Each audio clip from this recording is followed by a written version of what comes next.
So many movies in a small world, so many movies to be seen. Movie Holocaust, Movie Holocaust, Movie Holocaust, Movie Holocaust. Sifting through the good, exposing all the bad, reviewing films in half like it's all I ever had. Viewing hidden treasures, food, reviewing pleasure. Movies are king, now stare into the screen. We are here to review films for you. Movie Holocaust. Hey everybody, welcome to Movie Holocaust number 19. This is Matt. And this is Grant. Last time on Movie Holocaust, we had a few clues in Scott Slasher World. You guessed it right, it is the Critters series. So yeah, Scott Slasher World was the first one to get it right. So that's what we're going to be talking about today, starting off with Please. Critters. First one. When I was really young, I remember I was obsessed with the Critters movies. I thought all four of them were excellent. So, after the years went by, and I had ordered them all a long time ago, and I've had them for a while. So I was like, okay, I need to watch all of these again to see if they're still as good as I remember them being.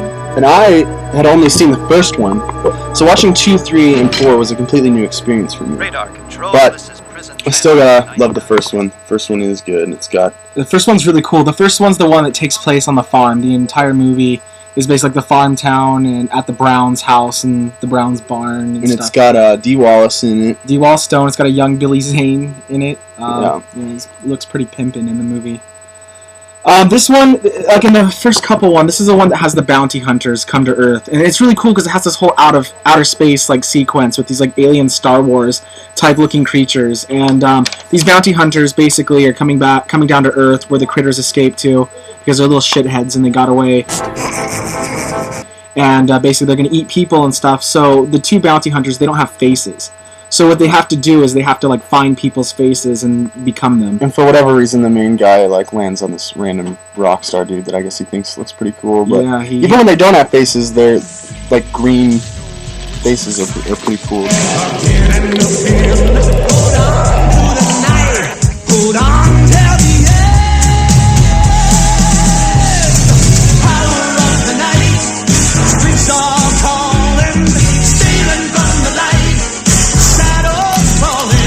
Cool. And his friend, the other bounty hunter, he always has like trouble like choosing what face he wants to be. So throughout the movie, he changes his face a few times, and at one point becomes Charlie. And Charlie like works for the Browns on their farm, and he's kind of like the Lenny from Of Mice and Men. He's just kind of starts out like a dumbass, a retard. Charlie like thinks that he's like getting alien signals and stuff through his teeth, and nobody believes him, and then the critters actually do come, and the critters are fucking hilarious, especially in the first one, and like they have like these little parts that they do where it's like they talk to each other in subtitles. It's so fucking funny.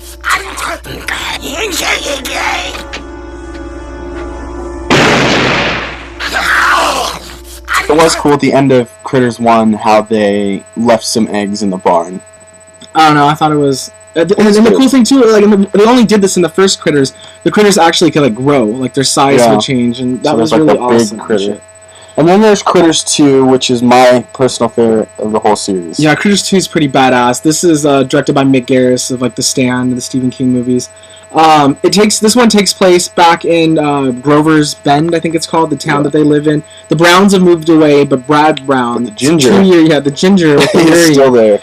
He comes back 2 years later, and he finds himself a hot co-star too. Dude, just oh god, her eyebrows and that bone structure. I just want to eat her face. But I like this one because it takes place in the expanse of the entire town. So you've got lots of different stuff to happen. And there's a lot of returning characters too. Like obviously, like Brad's a returning character played by the same actor. And then you've got the lady who worked at the police station. The character of the sheriff is in it, but he's played by a different actor. Guy. But it's not that distracting because he's like just as ugly. But it's got also the bounty hunters come back. The bounty hunters do come back. That's one of the funnest parts. Is what's that other bounty hunter's name? I don't know. Not Ugg, but Ugg's friend turns into this like hot porn star chick, and she keeps like changing into other people. And Charlie like gets pissed off and tries to get her to change back into the hot. But when she first comes down, she's like totally naked, which is pretty awesome. And I was hoping she'd stay naked for the movie, but you can't get everything you want. first of all, there was like this gay undertone between the two, where they were just like, oh, Charlie, it's you. Brad. Apparently, Charlie's been gone this entire time, and the thing is too that's weird about that is it's been 2 years. Dude, I didn't know they were such good friends. Yeah, I guess they were pretty good friends. They have that picture that he looks at, which is like an exact picture, like a still shot from the actual movie. But apparently, Charlie has been a bounty hunter. He left with Ugg and the other facelift shifting guy.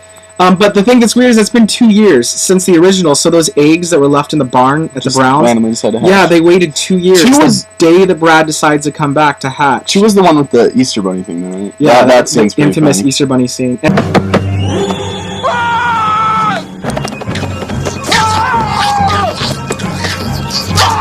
And this is cool because in 2 is the first time you see the critters as babies. Yeah. And but they don't grow big in this one, but instead what they do is they all bunch together and form this like fucking huge asshole ball of critters. But they're still funny and stuff, and the whole scene where they're like eating in the cafeteria and stuff, they're still pretty damn funny. And they still have like the subtitles and shit. And the ending was cool. It just sort of like ended it. Like there was no suggestion of there being another one. And that's why the beginning of Critters 3 is so confusing, because when we get to Critters 3, you got Leonardo DiCaprio, his first movie, but they're just at the bottom of this truck, and you have no idea how they got there. Yeah, and it's weird too, because they're like in some random place in the beginning, and Charlie's just hiding out in the bushes, creeping out these little kids and giving them crystals, and I don't know, it's pretty weird. And it doesn't take. This is the first one that does not take place in Grover's Bend. This one actually takes place in an apartment complex, the entire time, which is cool. I like it. And this one, it's still really funny. Like the critters are still. That's the one thing that it didn't lose is like even though the third one didn't have as big as a production as the first two, it's still like the critters were still funny. They still did the same shit. Like they still shoot out tiny needles. They're like eating beans in the kitchen and farting and stuff. It's fucking hilarious.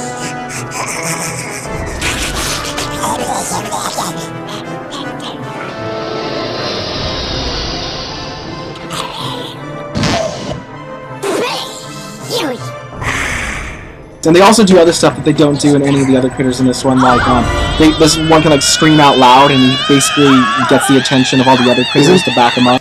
So and something else that they do that's kind of different than the other ones is they do this like Sonic the Hedgehog thing, where they can like start moving really fast and then like shoot up. This is the first one too without the bounty hunters. Like Ugg and Charlie are in it, but their parts are really small. Charlie shows up in like the last 20 minutes. Yeah, he's in the very beginning and then the very end. Oh, and then the annoying end sequence with the credits. That's kind of annoying. It doesn't end. It's like you have to sit there for like 5 seconds and then wait 10 seconds and then it just goes on and on and on, and then finally you figure out. And this is really weird because in the first Critters, they just need to annihilate the critters. Like they're dangerous creatures. And then the third one, it was kind of a cop out. It felt like because it was just like, you can't destroy those last 2 eggs. You have to keep them alive because there would end the some sort of space code. So Charlie basically has to go to space and report to Ugg.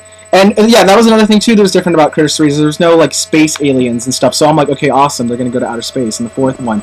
But then when they're in Critters 4, Critters 4 was horrible. It was definitely the worst one.